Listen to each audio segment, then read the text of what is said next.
I was running the excavator when my phone buzzed against my hip.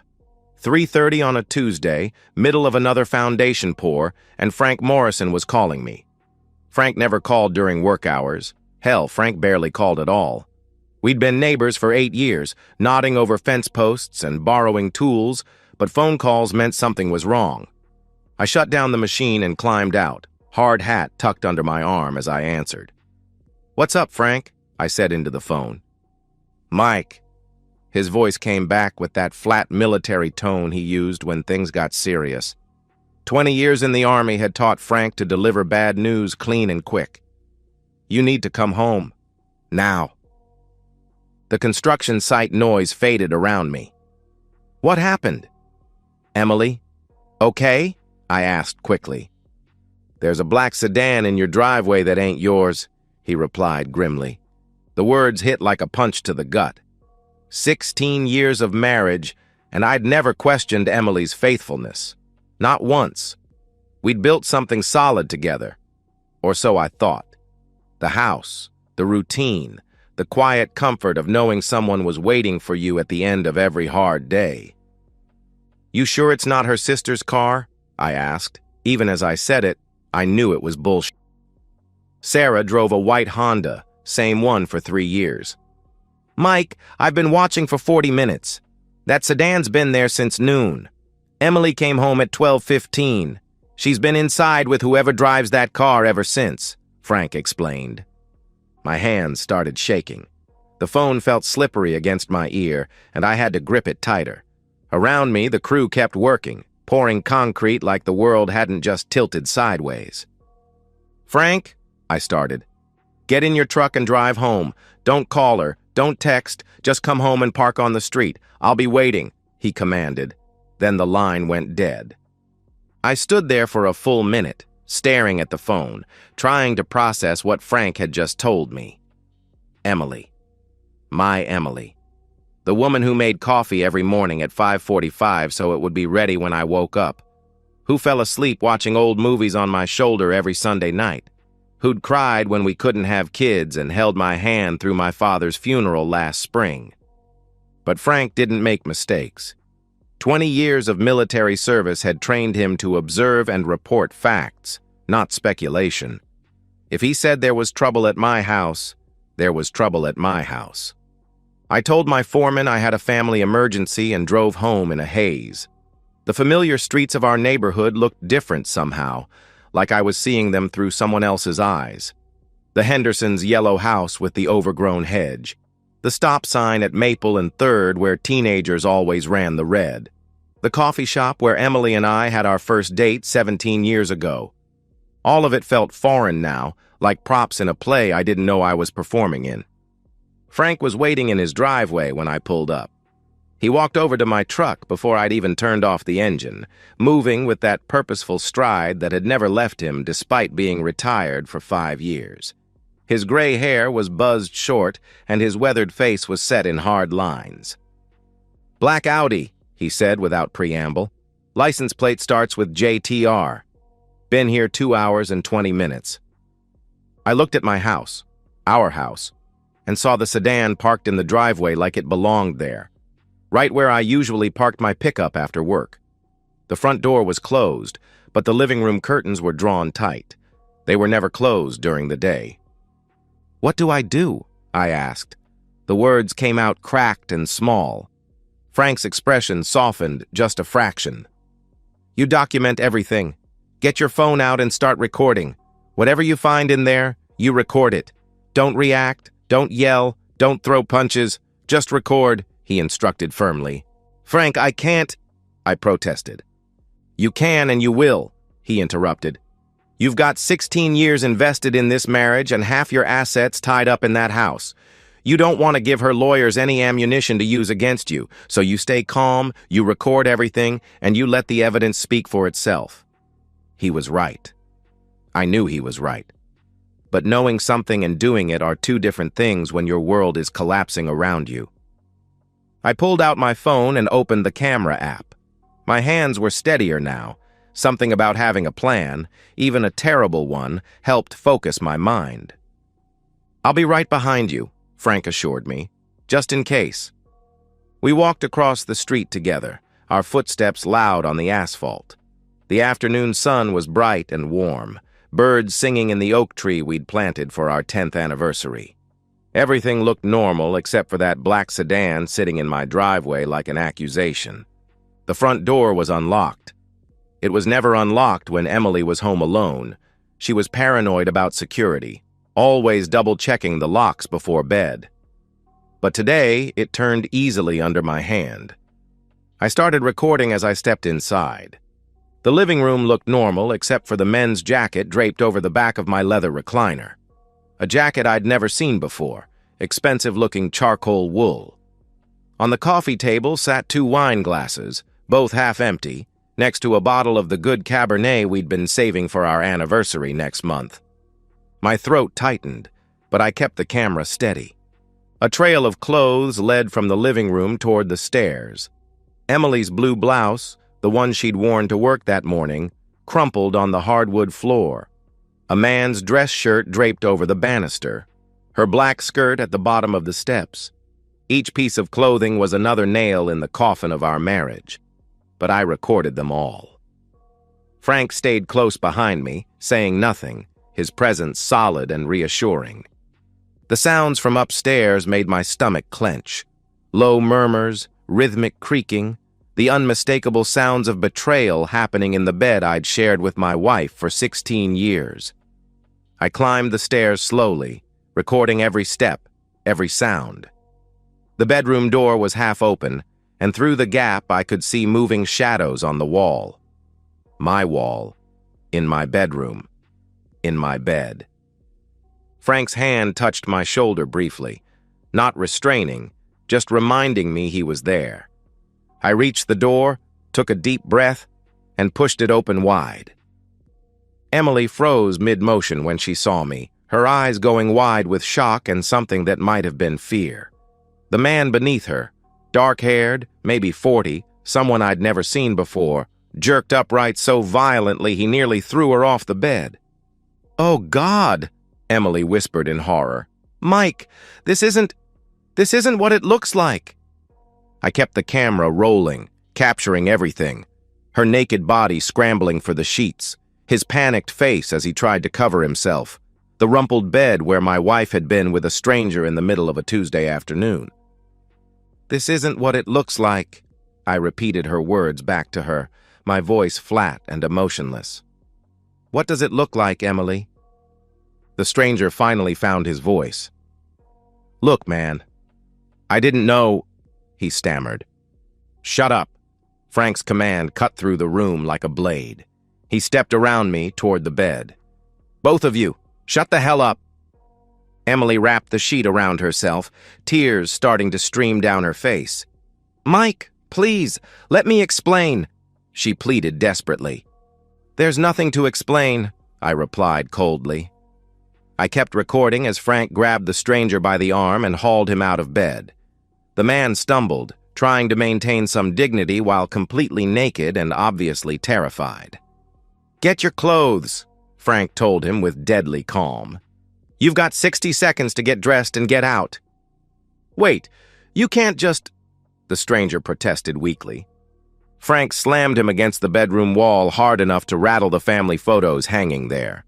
2 quick punches to the solar plexus left the stranger gasping and doubled over, all fight knocked out of him. 50 seconds, Frank said conversationally. The man stumbled toward his clothes, pulling on pants and shirt with shaking hands. He kept glancing at me, at the phone recording everything, at Frank who stood ready to deliver more punishment. Emily huddled on the bed, crying harder now, her mascara leaving black tracks down her cheeks. "Mike, please stop recording," she begged through her tears. "Please, we need to talk about this." "We needed to talk about this before you brought him into our bed," I answered with icy control. The words came out calm and measured, like I was discussing the weather. Inside, I felt hollow and cold. "Get dressed and get out of my house." "This is my house, too," she started to argue. "No," I cut her off sharply. I kept the camera on her face, making sure to capture every expression. Remember that prenup you signed 16 years ago? The one you thought was romantic because I was so committed to marrying you? Turns out it's not so romantic when you're the one violating it." The color drained from her face. She'd forgotten about the prenup. I could see it in her eyes. We both had, honestly. It had been my lawyer's idea, a standard protection for a man who owned his own house and had started building equity in a construction business. Emily had signed it without question, laughing about how paranoid lawyers were. The stranger finished dressing and stumbled toward the door. Frank followed him, not touching but making sure he understood the escort was non-negotiable. I heard them go down the stairs, heard the front door open and close. Through the bedroom window, I watched the man sprint across the lawn to his black Audi, not even bothering with dignity anymore. He fumbled with his keys, dropped them, picked them up, and finally got the engine started. The sedan backed out of my driveway fast enough to leave rubber marks on the concrete. He didn't look back. Emily was still crying, still wrapped in the sheet that smelled like betrayal and broken promises. "Mike, I'm sorry. I'm so sorry. This was a mistake. A stupid mistake. It doesn't mean anything," she sobbed. "You're right," I said, still recording. "It doesn't mean anything. Our marriage doesn't mean anything. The 16 years we spent together don't mean anything. The promises we made don't mean anything. So pack your things and get out." "You can't just throw me out," she protested weakly. "The house is in my name. The prenup you signed waives any claim to marital property in case of adultery. I've got video evidence of your infidelity recorded in high definition," I stated with brutal clarity. I finally stopped recording and slipped the phone into my pocket. "You've got no legal standing to stay here, and I've got every right to have you removed if you refuse to leave voluntarily." She stared at me like she was seeing a stranger. And maybe she was. The man who'd loved her unconditionally for 16 years was gone, replaced by someone who understood the value of preparation and documentation. "Where am I supposed to go?" she asked helplessly. "That's not my problem anymore," I replied without emotion. Frank returned, closing the bedroom door behind him. "Coast is clear. Your boyfriend won't be coming back anytime soon," he reported. "He's not my boyfriend," Emily whispered. "Then what is he?" I asked directly. She couldn't answer, couldn't explain, couldn't justify what I'd walked in on. So she cried instead, like tears would somehow wash away what I'd seen and recorded. "Get dressed," Frank told her with firm authority. "Pack what you need tonight. You can come back for the rest when Mike's at work, but you're not staying here." Emily looked between us, searching for some crack in our resolve. Finding none, she slowly got up and began pulling on clothes with shaking hands. Every movement was careful and deliberate, like she was afraid sudden motion might shatter whatever remained of her world. 20 minutes later, she was gone. Suitcase packed, car loaded, driving away from the house we'd shared for 16 years of marriage. She didn't say goodbye, didn't try to explain again. Just left, taking nothing that wasn't clearly hers.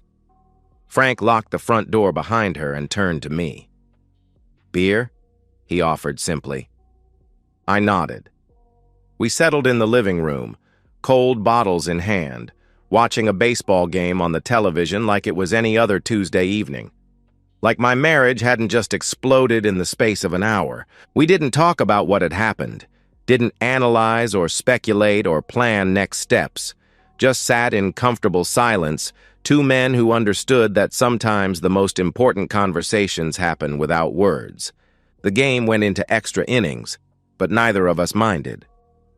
My lawyer, Janet Morrison, no relation to Frank despite the name, reviewed the video evidence with the clinical detachment that made her worth every dollar I paid her. She'd handled my business contracts for 5 years, but this was our first foray into family law. "This is about as airtight as it gets," she said, closing her laptop after watching the recording for the second time. "The prenuptial agreement is ironclad, and your video documentation eliminates any possibility of her claiming emotional distress or denial. She can't argue the adultery didn't happen when we have HD footage of her in the act." We were sitting in her office on Thursday morning, 2 days after my world imploded. Emily had been calling and texting non-stop, alternating between apologies and threats, begging and demands. I'd forwarded everything to Janet without reading most of it. "What about the house?" I asked. "Completely yours," she answered confidently. "The prenup specifies that marital property acquired before the marriage remains with the original owner, and assets acquired during the marriage revert to the injured party in cases of documented infidelity." Janet pulled out a legal pad covered with notes. "She signed away any claim to your pension, your business assets, even the joint savings account." "She's got nothing?" I confirmed. "She keeps her personal belongings and her car. It's in her name only. Everything else belongs to you," Janet explained with professional satisfaction. "The divorce should be finalized within 60 days if she doesn't contest it." "What if she does contest?" I pressed. "With this evidence?" Her lawyer would advise against it. "Any judge who sees this video will rule in your favor, and she'll end up paying both legal fees. She's better off accepting the settlement and moving on," she replied matter-of-factly. That afternoon, Emily's parents showed up at my house. Bob and Margaret Sullivan had been part of my life for 17 years, from our dating days through the wedding and all the holidays since. They'd always treated me like the son they'd never had. Now they looked ashamed and tired. "Mike," Bob started, his voice heavy with regret. "We came to apologize." I invited them in, offered coffee, they declined. We sat in the living room where Emily had entertained her lover just 2 days ago, the wine glasses long since washed and put away. "We raised her better than this," Margaret said, her eyes red from crying. "I don't understand how she could do such a thing to you, to your marriage." "She made her choice," I said simply. "We want you to know that we don't support what she did," Bob continued earnestly. "We told her she brought this on herself, that she has no right to expect forgiveness or sympathy. What she did was wrong, and she's going to have to live with the consequences." Their visit was brief but meaningful. Emily's own parents were publicly disowning her behavior, choosing to support me over their daughter. Word would spread through their church, their social circle, their extended family. Emily's reputation wouldn't survive the scandal. Frank stopped by that evening with 2 six-packs and an update on the neighborhood gossip. "Talked to Mrs. Henderson this afternoon," he said, settling into his usual spot on my couch. "She saw the whole drama with your wife's boyfriend running out of here half naked. Word's already spreading." "Good," I replied with satisfaction. Emily's been staying with her friend Karen, but I heard Karen's husband isn't happy about it. Something about not wanting his kids exposed to that kind of influence, Frank reported. The social consequences were piling up faster than I'd expected.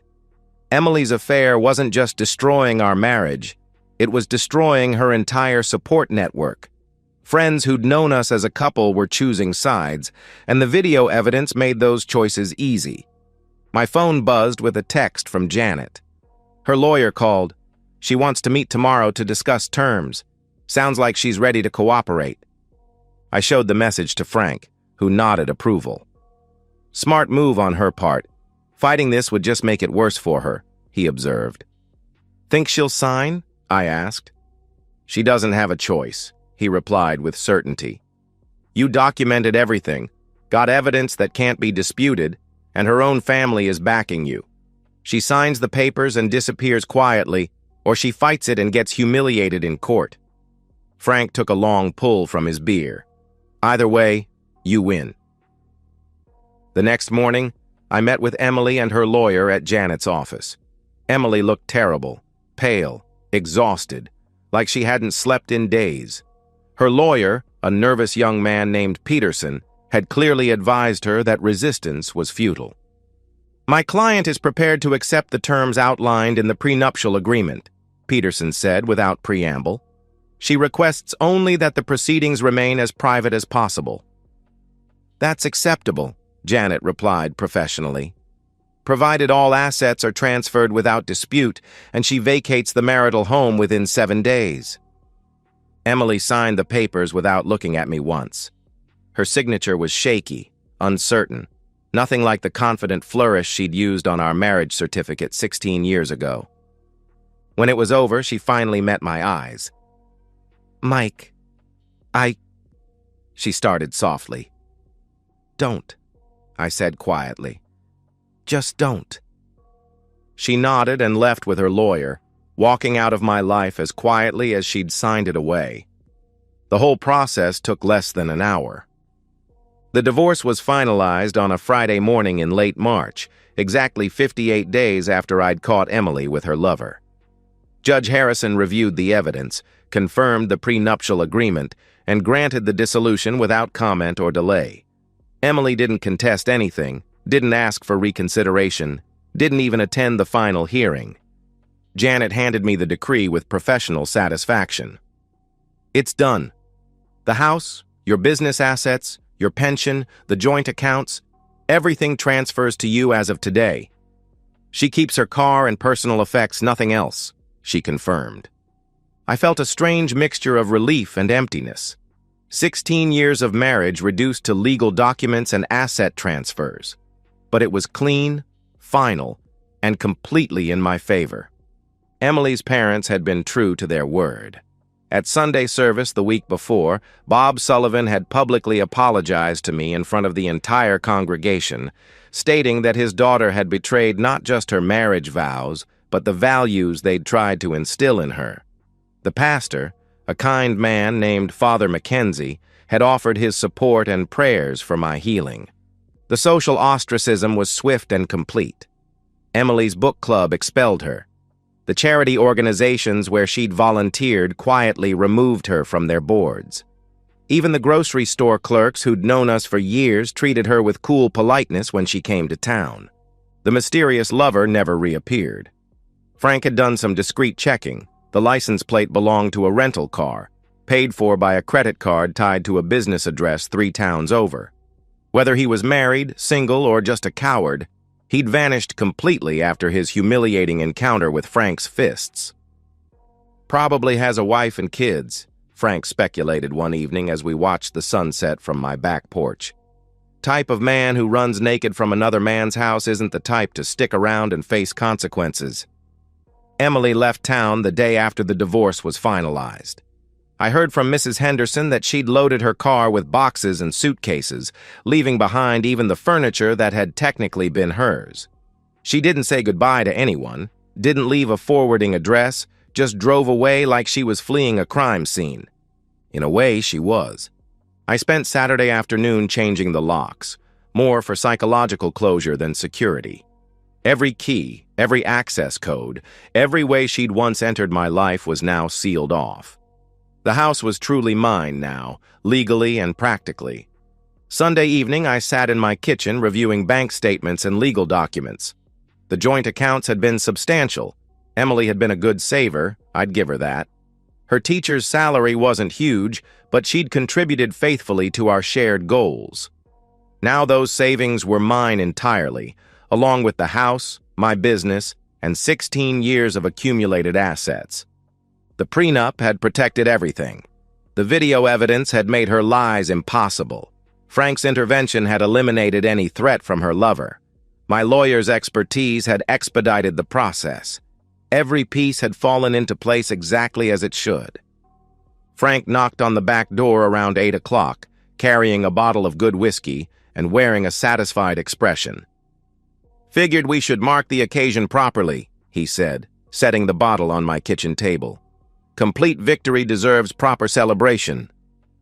We drank to justice served and lessons learned, to the value of preparation and the importance of loyal friendship, to the truth that some betrayals can't be forgiven, only punished. The whiskey was smooth and expensive, nothing like the cheap beer we usually shared. It felt appropriate for the moment, a toast to endings and new beginnings, to the closing of one chapter and the opening of another. "What's next?" Frank asked as the bottle emptied. I looked around my kitchen, my house, my life reclaimed and secured. "Whatever I want," I said with quiet satisfaction. That's the beauty of a clean break. No complications, no entanglements, no one to answer to but myself. Frank nodded approvingly.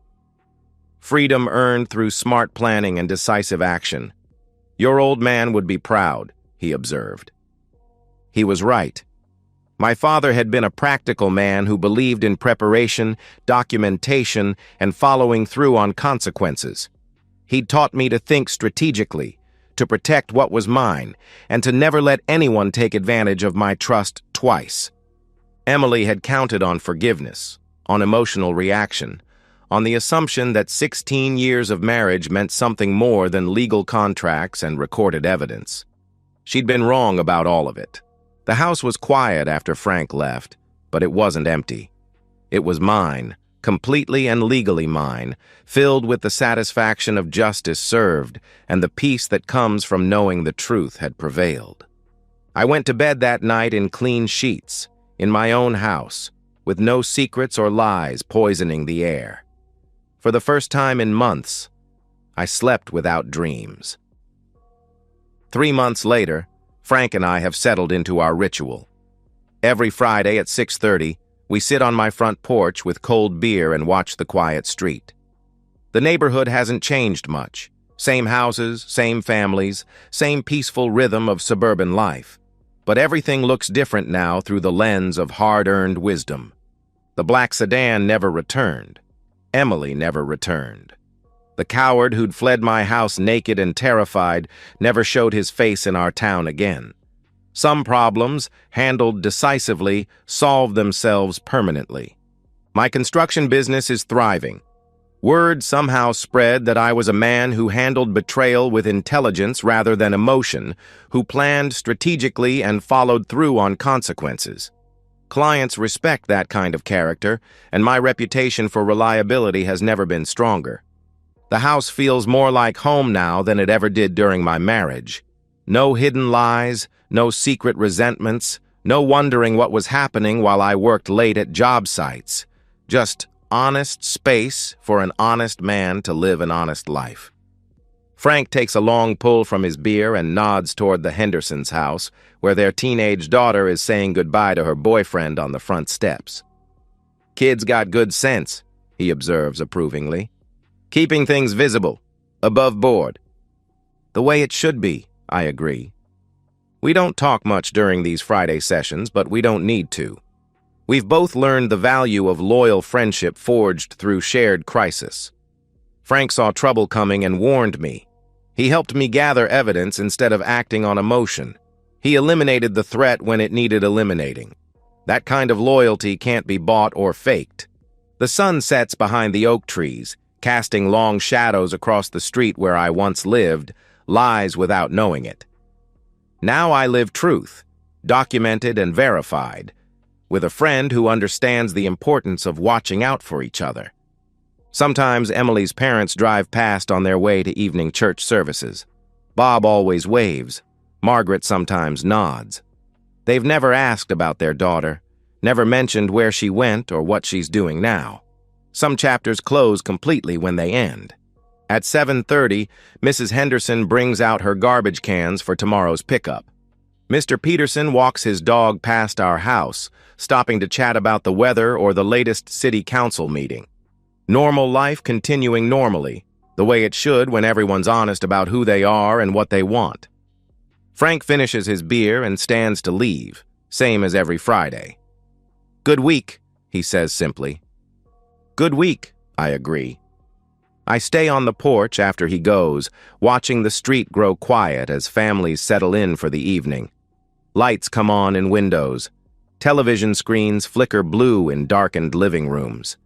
The ordinary magic of people living honest lives in honest homes.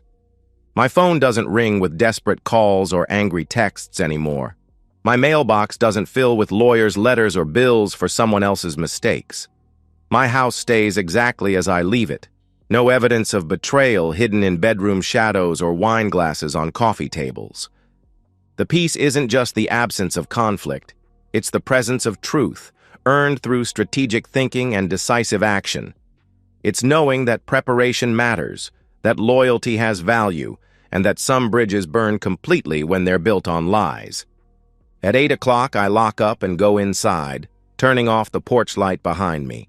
Tomorrow, I'll work another honest day, come home to my honest house, and know that everything I see is exactly what it appears to be. Next Friday, Frank and I will sit here again, watching over our quiet street like sentries guarding against the return of lies and betrayal. Two men who learned the hard way that some friendships are forged in crisis, some victories are earned through preparation, and some peace comes only after justice is served. The street is empty now, peaceful under the streetlights. No black sedans, no hidden threats, no secrets waiting to destroy what took years to build. Just truth finally, and the satisfaction of knowing it will stay that way. And so, we've reached the end of today's story. Was it what you expected, or did it take a twist you didn't see coming? I'm curious to hear your thoughts. Share them in the comments below, and let's get a conversation going. If this story kept you hooked, make sure to hit that like button. And if you're new here or just haven't subscribed yet, now's the perfect time to join our community. I bring you fresh, captivating stories every day, so click that subscribe button and turn on notifications so you never miss out. Thanks for watching, and I'll see you in the next one.